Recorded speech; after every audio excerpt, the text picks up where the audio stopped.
Hey, this is the chair guy. Yesterday I had another debate with someone who seems to think I don't want to add notes into my toolbox or something, which isn't remotely what I'm trying to say.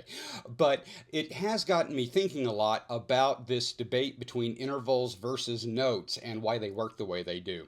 So I've had lengthy conversations with my wife, who's more of a classically trained pianist, and then other friends who play both guitar and piano. And I've really come to the conclusion that this has a lot more to do with number one, how our instruments are set up, and number two, how our brains work depending on which one we maybe gravitate to the most. So, for instance, if you play piano, piano is literally set up for lettered notes. You have your whole notes separated from your sharps and flats. And because of that, you can treat it kind of like a typewriter. So, all you have to know is what notes there are in a scale or a chord, and you can just play those notes.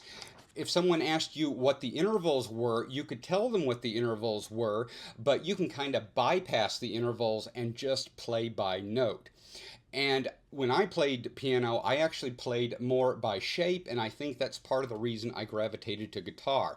Because guitar is completely the opposite. It's like you took a piano and stretched it out, so there's no separation between whole notes, sharps, and flats. So, for instance, if I have a G chord right here, this is G, G sharp, A sharp, B. They just keep going in a line. And because of this setup, guitarists are more likely to use the intervals to figure out the notes, whereas pianists are more likely to use the notes to figure out the intervals. So they can bypass the intervals just by knowing the notes. We can kind of bypass the notes by just knowing the intervals. But it's really all the same thing. They're just slightly different ways of looking at it.